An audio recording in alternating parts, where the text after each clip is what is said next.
లక్షల్లో సంపాదించడం ఈ రోజుల్లో సాధ్యమా? అవును, ఇట్స్ పాసిబుల్. ఇన్వెస్ట్మెంట్ అక్కర్లేదు, రిస్క్ లేదు. ఇది డబ్ల్యూ కామర్స్. నమస్తే, welcome to RTV. Real Sankranti winner ఎవరు? సంక్రాంతి సినిమాల కలెక్షన్స్ పరిస్థితి ఏంటి? అవి ఫేక్ కలెక్షన్సా, ఒరిజినల్ కలెక్షన్సా? ఏ సినిమాకి ఎంత లాభం వచ్చింది, ఎంత నష్టం వచ్చింది? ఇదంతా కూడా క్లియర్గా మాట్లాడదాం. మనతో పాటు ప్రొడ్యూసర్ నట్టుకుమార్ గారు ఉన్నారు. సార్ నమస్తే.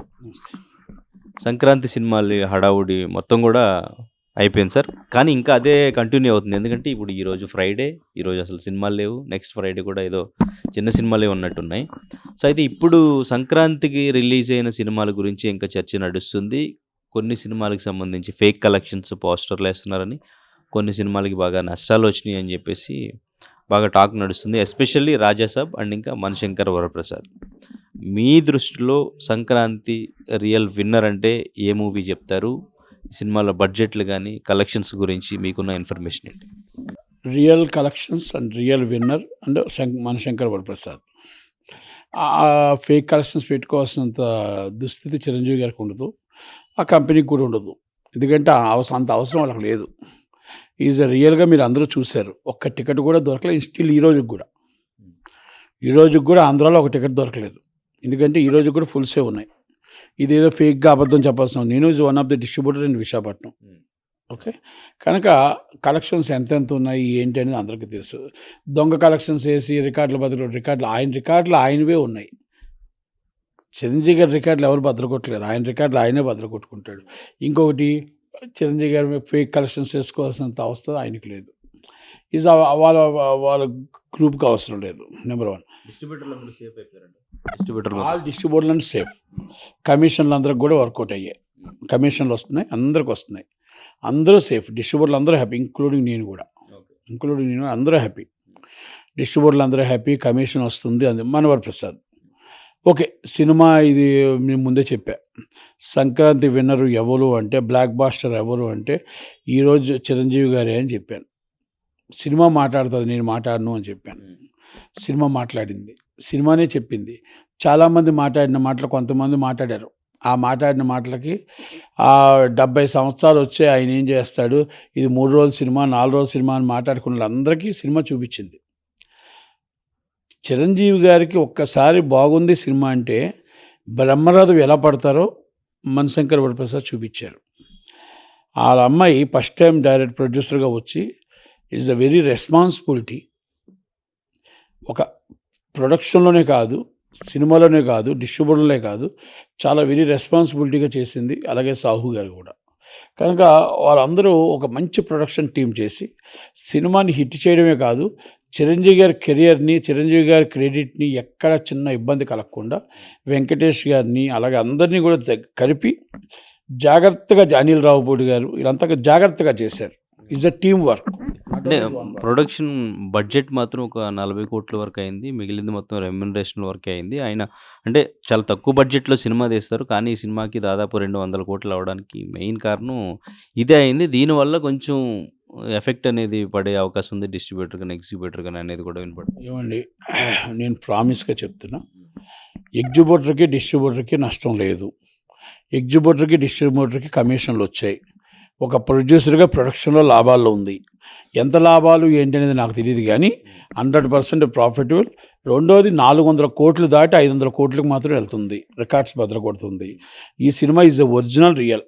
ఇంకా మనం వేరేగా 10 సార్లు మీకు చెప్పడం అనేది కాదు, కానీ ఇది రియల్. ఇది మీరు ఎక్కడైనా ఇంకా మీరు థియేటర్స్ 10 థియేటర్లో కూడా కలెక్షన్స్ కనుక్కోండి.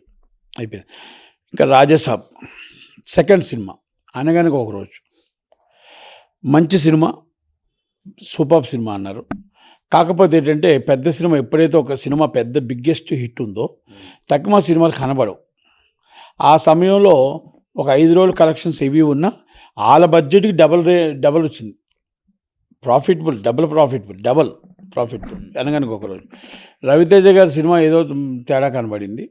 మళ్ళా నారీ నడుమ మంచి సినిమానే, కానీ అది కూడా కొంచెం బ్రేక్ ఈవెన్ అయ్యింది. లాస్ అనేది రాజాసాబ్ డిస్ట్రిబ్యూటర్లో అందరూ కలిపి పాపం 40% నష్టపోయారు. అంటే వాళ్ళు నష్టపోవడానికి డైరెక్టర్ మెయిన్ కారణం, ప్రొడక్షన్ మెయిన్ కారణం. ఇప్పుడు ఒక శిఖరాన్ని తీసుకొచ్చి ఒక డైరెక్టర్ ట్రాకిల్ చేయలేకపోయాడు. రేట్లు విపరీతంగా మరి good producer is the best producer ఆయన. ఆ ప్రొడ్యూసరు చాలా బాగా చేశాడు, హీరో చాలా బాగా చేశాడు ప్రాణం పెట్టి. ఎవరైతే మధ్యన వచ్చిన టీం ఉన్నారో వాళ్ళు చేయలేకపోయారు, 100% వాళ్ళు చేయలేకపోయారు. వాళ్ళ వల్ల ట్రాకిల్ చేయలేకపోయారు.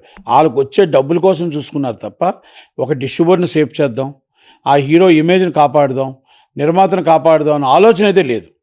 అది డైరెక్టర్లో కనబడలేదు, ఎగ్జిక్యూటివ్ ప్రొడ్యూసర్లో కనబడలేదు. మనకు వచ్చింది ఏదో ఒక ప్రోడక్ట్ కలిపేసాము, ఆ కలిపిన తర్వాత మనకేదో డబ్బులు వచ్చాయి, మనం ఏదో బయట సైడ్ అయిపోయాం, మనం ఇంకొకరు కలిపేస్తాం. ఆ నిర్మాత ఏమైతే నాకెందుకు, ఆ హీరో నాకెందుకు అన్న మైండ్లోని చేశారని మాత్రం నాకు అనిపిస్తుంది. ఇట్స్ ద రియల్ నిజమైన పాపం అభిమాని. మన ప్రభాస్ గారి అభిమానులు వాళ్ళ బాధ చూడాల. వాళ్ళు ఏదో ఎక్స్పెక్టేషన్ చేస్తే ఆయన్ని అంత పెద్ద హీరోని జీరో చేసేసారు. కనుక అది డైరెక్టర్ అండ్ ఎగ్జిక్యూటివ్ ప్రొడ్యూసర్ ఎవరైతే క్రియేట్ చేశారో, లైన్ ప్రొడ్యూసర్ అంటారు ఇప్పుడు, ఆ లైన్ ప్రొడ్యూసర్ వీళ్ళంతా కలిపి క్రియేట్ చేసి వాళ్ళ స్వార్థం చూసుకున్నారు తప్ప, వాళ్ళ డబ్బు చూసుకున్నారు తప్ప నిర్మాత బాగోగులు కానీ, హీరో బాగోగులు కానీ, హీరోకు ఇమేజ్ కానీ చూడలేదు అనేది సినిమాలో కనబడుతుంది. డబ్బు ఎంత ఖర్చు పెట్టారనేది కాదు పాపం, ఆయన ప్రొడ్యూసర్ మొత్తం టోటల్గా డబ్బు ఖర్చు పెడితే దాన్ని ఎక్కువగా డ్రా చేశారు. ఇంకా బయట అంటున్నారు ఏదో 100 కోట్ల దాకా మిస్యూజ్ జరిగాయి అని అంటున్నారు. అది ఎంత నిజాలో తెలియదు కానీ ప్రొడ్యూసర్ని అయితే నిండా ముంచారు, హీరో ఇమేజ్ని దెబ్బ కొట్టారు. ఇలాంటి వాళ్ళని నేను చాలామంది చెప్తున్నాను, పెద్దలు అరవింద్ గారికి కానీ, నేను పెద్దలు అరవింద్ గారు, అస్మిత్ గారు అందరూ పెద్దలకు ఒక మాట చెప్తున్నా, సార్ మనం నిర్మాత అంటే దానికి ఒక వాల్యూబుల్ ఉంది. ఇప్పుడు లైన్ ప్రొడ్యూసర్లు ఏంటండి, ఒక డైరెక్టర్ని పట్టుకొని, ఒక 4 హీరోయిన్లు పట్టుకొని క్రియేటివ్ డైరెక్టర్ అది క్రియేటివ్ చేసి లైన్ ప్రొడ్యూసరా అంటే నష్టం వస్తే ఆయన సంబంధం ఉండదు, లాభం వస్తే ఆయన సంబంధం. ఒక్కసారి అరవింద్ గారు ఆలోచించాలి. ఎందుకంటే పెద్దలప్పుడు లైన్ ప్రొడ్యూసర్ తీసుకొచ్చింది అరవింద్ గారే. కనుక అరవింద్ గారు ఆలోచించాలి. డబ్బు పెట్టలేనోడు, డబ్బు తీసుకోలేనోడు, నొప్పు లేనివాడు ఏమైనా చేయగలుగుతాడు. నొప్పి ఉండేవాడికి నిర్మాత, బాధ ఉండేది నిర్మాత, ఇమేజ్ పోతే హీరో. ఒక్కసారి ఆలోచించాలి. ఈ లైన్ ప్రొడ్యూసర్లు చేస్తున్న భాగవతాలు ఏంటో, ఈ డబ్బులు మరి ఎలా మిస్యూజ్ చేయాలి పెద్దలు ఆలోచించారు. పెద్దలు ఎందుకంటే ఆయన మాకు ఇండస్ట్రీకి పెద్ద దిక్కు అరవింద్ గారు, 100% ఆయన ఒకసారి ఆలోచిస్తాడు.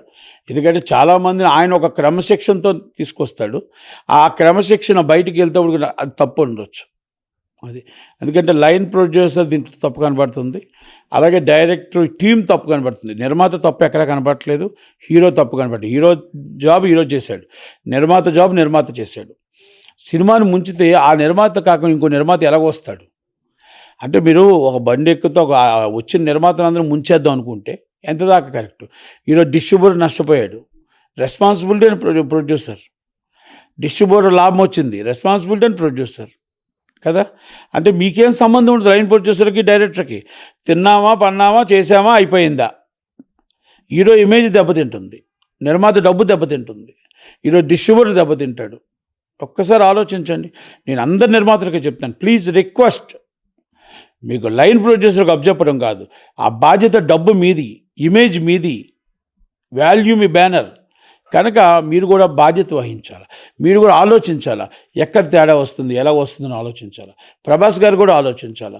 ఎందుకంటే ప్రభాస్ గారి ప్రతి హీరో ఆలోచించాలి. ఎవరో లైన్ ప్రొడ్యూసర్ వచ్చాడు, ఒక ప్రొడ్యూసర్ నేరం చేశాడు, ఒక డైరెక్టర్ నేరం చేశాడు, అందరు నేరం చేశాడు, నేను అంత టోటల్ నేను క్రియేటివ్, నాకు పార్ట్నర్షిప్ లైన్ ప్రొడ్యూసర్ అని చెప్పి ఇష్టం వచ్చినట్టు నోరు, అది స్టేజ్లో ఇష్టం వచ్చిన నోరు ఉంది కదా అని మాట్లాడడం. ఈ మధ్యకాలంలో చిన్న సినిమా నిర్మాతలకు ఆశాజ్యోతులు అనడం.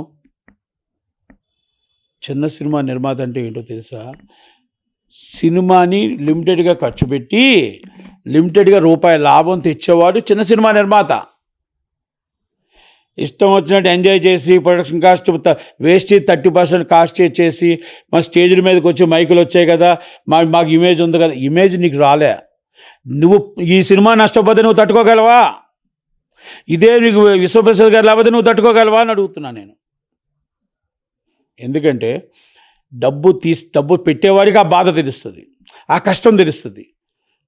అంతే తప్ప డబ్బు పెట్టకుండా పోతే వాళ్ళు వస్తే ఇమేజ్ వస్తే మాది అన్నట్టు ఉన్నాయి ఈ లైన్ ప్రొడ్యూసర్ని, ఈ డైరెక్టర్ని. మనం ఒక్కసారి అందరూ ఆలోచించాలి, ప్రతి నిర్మాత ఆలోచించాలి. డబ్బు మంద కదా, నష్టం వస్తే మాది కదా, రోడ్డు మీద పడితే మేము కదా, బ్యానర్ వాల్యూ పోతే మాది కదా, హీరో ఇమేజ్ చూసే కదా టికెట్ కొంటారు, ఆ హీరో విలువ పోతుంది కదా అని ఒకసారి ఆలోచించాలి. దీంట్లో చాలా తప్పులు ఉన్నాయి. Is a cast of production line producer and director and team is a very very big mistakes and distributor loss. అసలు సంక్రాంతికి లాస్ వచ్చింది ఆ సినిమా అంటే హీరో ఇది. అసలు ఆయనకి హీరోకి ఫ్లాప్లు హిట్లు ఉండవు, అలాంటి హీరోకి కూడా ఫ్లాప్ తీసుకొచ్చి పెట్టారు అంటే వీళ్ళు తప్పు. అందుకే అభిమానులని నిరాశపరిచారు, హీరోని నిరాశపరిచారు, నిర్మాతను నిరాశపరిచారు. నిర్మాత ఇప్పటికైనా కళ్ళు తెరవాలా. ఈ 100 కోట్లు 125 కోట్లు ఎక్కడ మిస్యూజ్ జరిగింది, ఇలాంటి వాళ్ళకి మనం ఎందుకు ఇచ్చాం, ఇలాంటి వాళ్ళతో నేను ఎందుకు మాట కాశాను, ఎందుకు ఈరోజు నేను మొత్తం టోటల్గా అందరికీ ఆన్సరబుల్ అవుతున్నాను అనేది ఒక్కసారి విశ్వప్రసాద్ గారు కూడా ఆలోచించుకోవాలి. అంటే విశ్వప్రసాద్ గారు ఇదే అంశం మీద బయటకు వచ్చి మాట్లాడబోతున్నారు అంటూ వినిపిస్తుంది. అండ్ ఇంకా ఎగ్జిబిటర్లు కూడా ఏమైనా గొడవ చేసే ఛాన్స్ ఏమైనా ఉందంటారా? ఆయన బయటకు వచ్చి మాట్లాడతారంట. వెరీ గుడ్ పర్సన్ అండి ఆయన. ఎగ్జిబిటర్లకి డిస్ట్రిబ్యూటర్లకి పాపం అందరికీ హెల్ప్ చేసే వ్యక్తి కనుక ఆయన మీద ఎవరు మాట్లాడతారని నేను అనుకోను. ఎందుకంటే మాట్లాడక ముందే పాపం ఏదైనా లాస్ ఉంటే నేను ఇస్తానని చెప్పే వ్యక్తి. Very very very good producer and good person. అలాంటి వ్యక్తి ఇండస్ట్రీలో ఉండాలని కోరుకుందాం, అలాంటి వ్యక్తి ఇండస్ట్రీలో రావాలని కోరుకుందాం, అలాంటి వ్యక్తికి హిట్లు రావాలని కోరుకుందాం, అలాంటి వ్యక్తి మంచివాడికి మన మంచి జరగాలని కోరుకుందాం. డిస్ట్రిబ్యూటర్లో ఆ టైప్ ఆఫ్ ఎగ్జిబిటర్లు ఎవరు లేరు కనుక అలాగే ఇబ్బంది పెట్టే ప్రొడ్యూసర్ అయితే ఆయన కాదు. నేను ఎందుకంటే ఆయన ఇబ్బంది పడుతూ కూడా డిస్ట్రిబ్యూటర్కి నేను ఉన్నానంటాడు, ఆయన ఇబ్బంది పడుతూ ఎగ్జిబిటర్లో నేను ఉన్నానంటాడు. ఈ లైన్ ప్రొడ్యూసర్స్ ఈ డైరెక్టర్ చేసిన తప్పులకి ఆయన కంపెనీ లాస్ కదా, మిస్యూజ్ జరిగింది 100%. ఆ మిస్యూజ్ దానికి ఇప్పటికైనా ఆయన కళ్ళు తిరిగి గట్టిగా మాట్లాడాలి. ఎవరు చేశారో వాళ్ళ మీద పట్టుకోవాలి, ఎవరి ఛాంబర్కి కౌన్సిల్కి కంప్లైంట్ పెట్టాలి. ఇలాంటి వాళ్ళు మీకు జరిగిన అన్యాయం ఇంకొకరికి జరగకూడదు. ఇది అరవింద్ గారిని కూడా కళ్ళు తెరవమంటున్నాను. అరవింద్ గారు కూడా ఆలోచించాలి. ఎందుకంటే ఆ కాంపౌండ్ నుంచి వచ్చిన వాళ్ళు చాలా పకడ్బందీగా ఉంటారు, ఆయన దగ్గర చాలా జాగ్రత్తగా ఉంటారు కనుక ఇది ఆలోచించాలి. ఎందుకంటే 100 కోట్లు నాట్ ఓన్లీ స్మాల్ అమౌంట్ కనుక ఆలోచించాలి. అరవింద్ గారు కూడా ఒక్కసారి ఆలోచించాలి, పెద్ద మనసుతో ఆలోచించాలి. ఒక నిర్మాత నష్టపోతున్నారు అంటే కనుక అందుకనేసే ఇలాంటి వాళ్ళని ఏం చేయాలి, ఎలా చేయాలి అని ఛాంబర్ కౌన్సిల్లో కూర్చోవాలి. అన్నింటి కోసం కూర్చోవడం కాదు, ఇలాంటి వాటిలో కోసం కూర్చోవాలి. ఎందుకంటే ఒక నిర్మాత నష్టపోతే, ఆ నిర్మాత వెళ్ళిపోతే ఒక నిర్మాత రావడానికి చాలా టైం పడుతుంది, ఒక హీరో వెళ్ళిపోతే ఆ హీరో రావడానికి చాలా టైం పడుతుంది. హిట్ అనేది వేరు, ఫ్లాప్ అనేది వేరు, ఇమేజ్ అనేది వేరు,